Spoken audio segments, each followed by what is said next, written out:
Animales, Santiago Craig. Dios y los escarabajos. Alguien muy inteligente había respondido una pregunta estúpida con una broma. Podría haber sido Einstein o Hawkins o Turing, alguien de las ciencias duras. Un físico o un matemático asumido superior en su intelecto a todos los demás hombres sin que nadie supiera muy bien por qué. No un tipo simple con ingenio, alguien con autoridad. El chiste había surgido en una entrevista. ¿Había en el mundo un Dios creador? El científico no estaba seguro, pero de haber uno, debía sentir un afecto desmedido por los escarabajos. Ese Dios eventual y entusiasta había dado vida, hasta donde él había podido contar, a nada menos que 450.000 especies de un mismo bicho. No sabía cuándo había escuchado esa respuesta por primera vez. Ahora le decía chiste y era suyo. Lo había usado para desarmar debates con amigos católicos, para poner en ridículo y evidenciar la arbitrariedad, el sinsentido. No era posible defender con seriedad a un Dios tan excéntrico. Eran demasiados escarabajos y no había una letra en la Biblia que dijera por qué. ¿Conoces el chiste de Dios y los escarabajos? Sí, me lo contaste. ¿Quién lo dijo? ¿Te acordás? No sé, ¿Freud? Era imposible que hubiera estado ahí desde el principio, pero no le dijo nada para no preocuparla. Mejor no compartir ansiedades. Ella no sabía esconder. Aunque se quedara callada, aunque no volviera a hablar nunca más sobre el tema, lo que le decía la cambiaba y le tensaba las manos, le apretaba la voz. Los chicos se daban cuenta de que algo estaba mal y se crispaban. Desde que vivían ahí, lo único suyo que tenían era un transcurrir armónico, una falta de sobresaltos, esa forma artificial de estar en calma.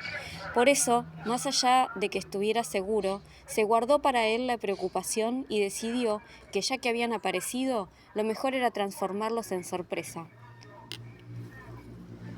En un modo de hacer ese día distinto, destacarlo. Eran dos y eran idénticos, verdes plateados con arcoíris que resbalaban aceitosos en su corteza obstinada. Cuando caminaban, acelerando y desacelerando el paso, al azar, movían unas tenazas rojas dentadas que parecían salirles de las cabezas. Cuando se los dio, los chicos preguntaron si hacían mal, y él les dijo que no.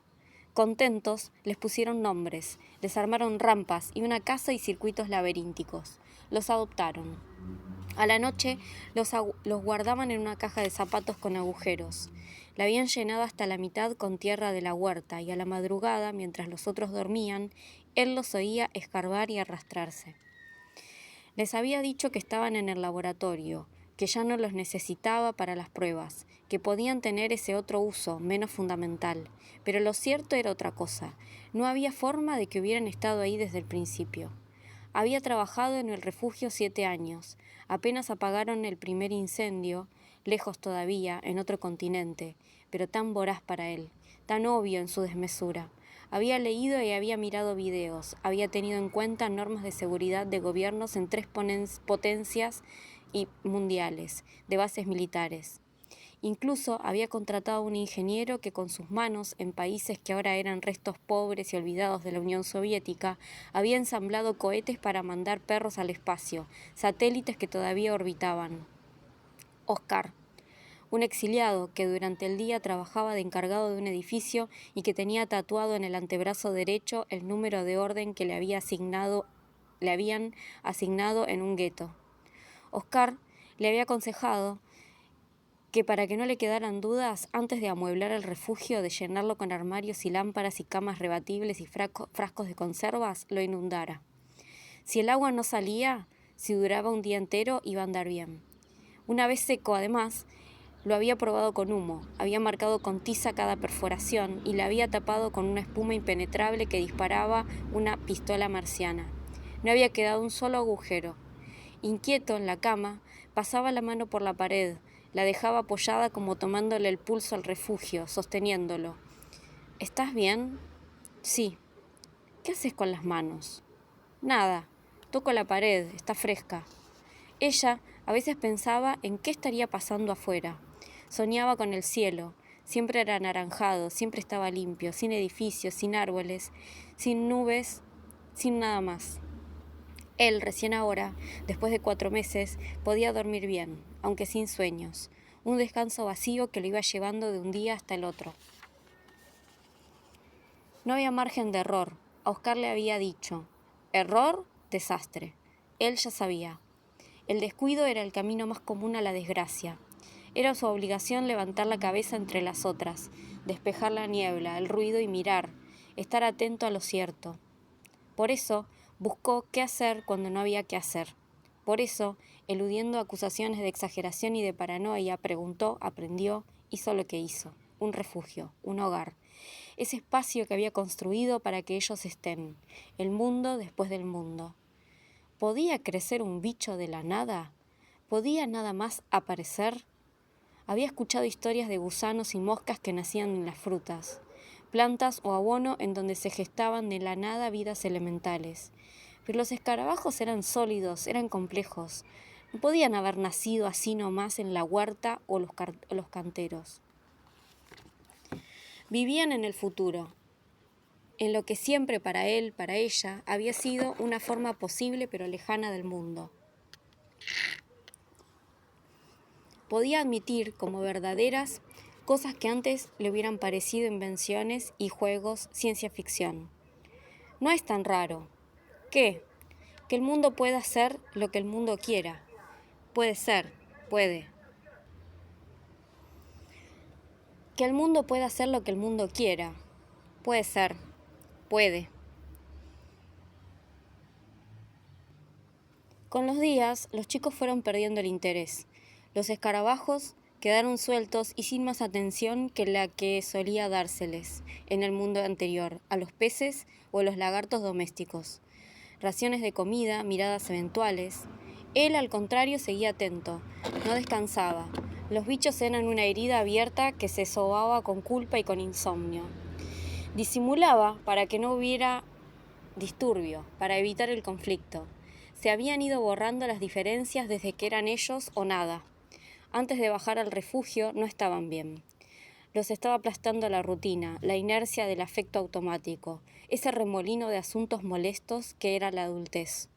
Y solo habían encontrado, hasta ese punto, un modo de rascarse la picazón, echarse en cara, quejarse en el otro, pensar qué podría haber, sin eso que habían ido armando sin plan, otras vidas mejores y posibles. La catástrofe había vuelto a poner en perspectiva el tamaño de los problemas. La suerte de tenerse, el fin del mundo había salvado su amor. Se había acostumbrado a la armonía y trató de distraerse. Lo más difícil, desde el principio, había sido no ceder al engaño, tener que aceptar que no podía ser un error, que no podía frenarse, que no podía haber habido un cálculo equivocado, que el fuego era fuego, que la sequía era sequía. Poder dibujar un mapa, fijar una hora precisa para cada país, entender que en esos lugares, en esas horas exactas, el mundo iba a acabarse. Por humo, por agua intoxicada, por radiación, por químicos irrespirables. Obligarse a hablar así cambia a la gente. Tener que decirle eso a una esposa, a un hijo, sentados en un comedor en el que todavía brilla la luz azul de las hornallas y pasan dibujitos del pájaro loco en la televisión. Los escarabajos aparecieron justo cuando había empezado a asumir su vida en el refugio como su manera de ser una familia. Una entre otras, momentánea o para siempre, como todas las demás. Estaban ahí, se encimaban y hacían pelotas con la tierra húmeda. En la caja que le habían armado los chicos, los bichos habían ido construyendo sus surcos, sus recovecos, una especie de circuito. Lo que fuera que hicieran, lo hacían con disciplina, como si siguieran un plan.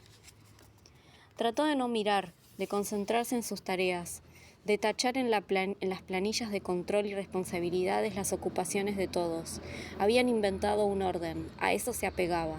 Pero en la rutina, como el grito de una mujer en un bosque o en una playa, de lejos, advirtiendo un peligro, avanzaba en él la idea de los 2 escarabajos como agentes de un peligro programado. 2 empleados del servicio de inteligencia, un grupo de tareas, una célula terrorista, 2 testigos de Jehová. Los agentes del terrorismo, de la policía, de Dios, siempre van en parejas. ¿Otra vez? ¿Otra vez qué? No estaba bien pensar así, obsesionarse, aunque tampoco lo otro, dejar pasar, forzar la ignorancia.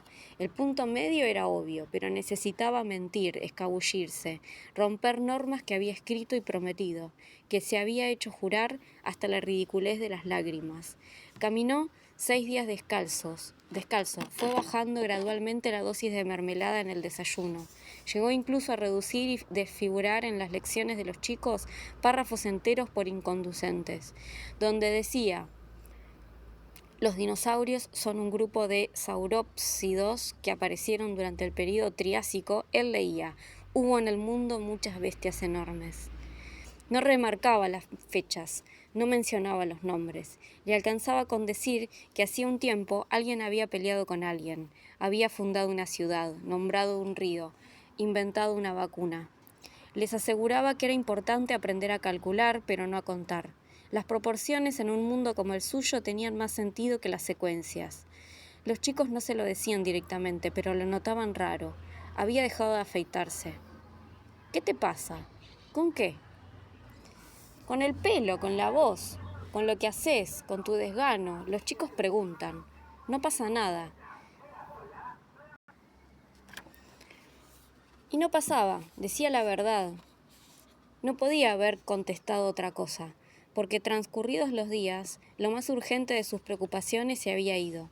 Había cambiado hábitos que ya se habían convertido en otra forma de la costumbre. Los escarabajos seguían ahí, pero podía evitarlos. La anomalía hubiera tenido que generar antes un efecto devastador, mostrar un signo, y como no pasaba, iba convenciéndose de argumentos en los que no creía. La casualidad, el azar, la cosa porque sí, una intervención divina. Tuvo una noche un sueño, después de todo un tiempo blanco y sin nada. Una noche del montón, con su barba y su bruxismo, con su atención latente al rasqueteo de los escarabajos en la tierra.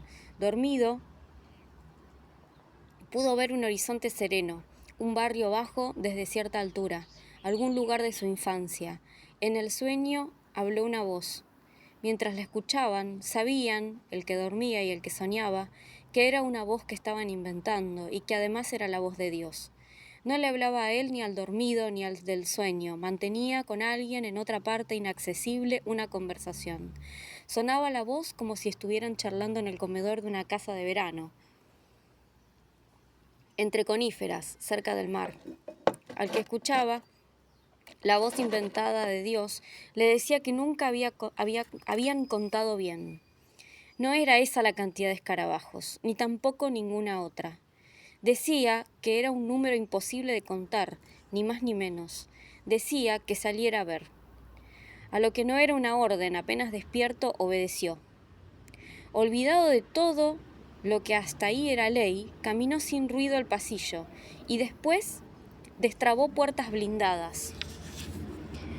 Hizo girar manivelas. Fue pensando que si le pasaba algo, lo mejor iba a ser que le pasara todo. Que si tuviera que explicar, no podría. ¿Por qué hiciste eso?, iba a preguntar ella, y él iba a tener que decir: porque puedo. Aunque era la posibilidad del aire tóxico, de que se derritieran los globos oculares, o de que un pájaro nuevo, como una guillotina, le rebanara el cuello, empujó hacia arriba la tapa que sellaba el refugio. Asomó los ojos y vio moverse al campo como un río, abajo del cielo muerto, amarillento. Pudo respirar, sí, aunque el aire era otra cosa. Estuvo afuera entero. El suelo era plateado, verde. Avanzaba hacia él con un chasquido regular, disciplinado. Un número inabarcable de bichos caminó hasta donde estaba, y cuando llegó a él, siguió adelante. Como un objeto más, los animales le pasaron por encima, lo vieron. Y mientras los escarabajos trepaban por su pecho y bajaban por su espalda, él volvía a estar bien, a ser el de antes. Era un alivio saberse fuera del plan, poder encerrarse con su familia otra vez sin tener que cargar en sus hombros el peso del mundo. Santiago Craig, Dios y los escarabajos en Animales, de Editorial Factotum.